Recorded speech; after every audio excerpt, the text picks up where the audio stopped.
Here we are looking at the Prince of Wales, Molesey Boat Club, Tideway Scullers against Edinburgh University. Go!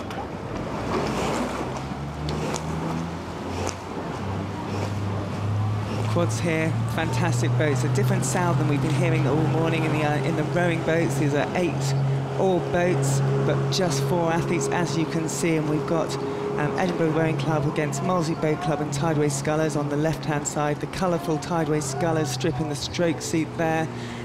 Edinburgh Rowing Club in that light blue on the right-hand side, and these crews are staying a long way apart on distance side by side, but the racing is tight. It's at the end of the island at the moment, and maybe half a length at the moment from these wonderful shots of our catamaran on the side. Edinburgh against Tideway Scullers and Molesey Boat Club.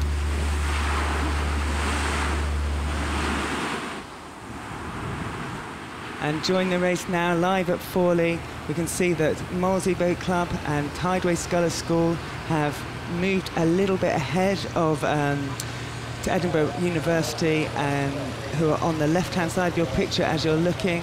Quadruple sculls, beautiful boats to look at, John. Beautiful boats to row as well. I mean, obviously, you've been a bit of a pioneer in that area and the international success there, and I think that it is a wonderful boat to see sculled well. We saw it in the first heat of the day, the Jubilee, where we saw Henley successful over Shrewsbury. Now we have the intermediate quads, Prince of Wales. There are 5 who have qualified from 23, and we have 16 in this particular event. So it's nice to see, just for the sake of identification, that the Molesey Tideway Scullers School composite is in fact using appropriate blades. It helps to know that there are, and in fact kits, they're actually wearing their club kits. So we can see that there is one Tideway Scullers, obviously a very important person, and he is stroking the boat. That's Niall Kenny.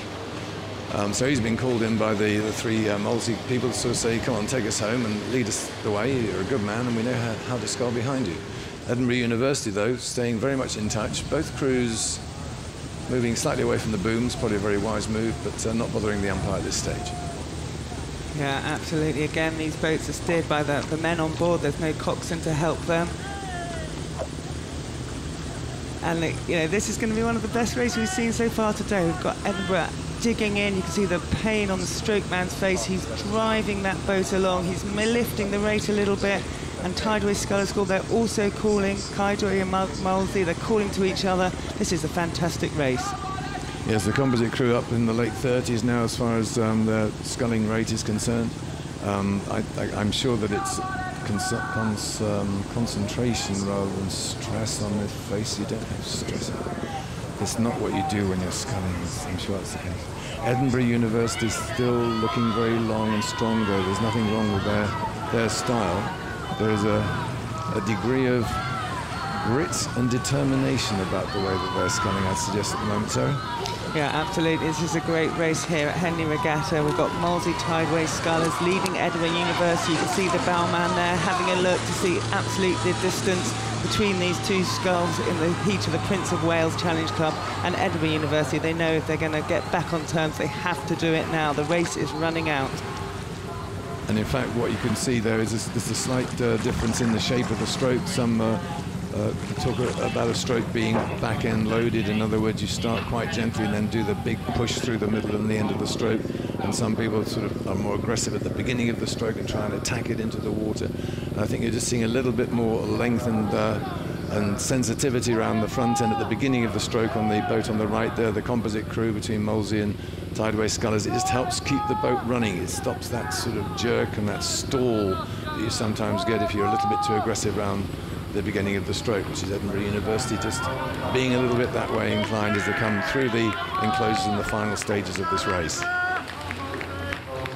And Molesey Boat Club, Tideway Scullers School, Dave Bell there. He knows his course better than other. He's been a Leander athlete in the past, and Henley Rowing Club, he's leading. He'll be the first man across the finish line with this. Molesey Rowing Club and Tideway Scullers School pressing their way away from Edinburgh. Edinburgh absolutely driving their boat on, calling for a little bit more, but as we pass the floating grandstand, the last 2 strokes, it is Molesey Boat Club that beat Tideway Scullers School, that beat Edinburgh in this heat of the Prince of Wales Challenge Cup.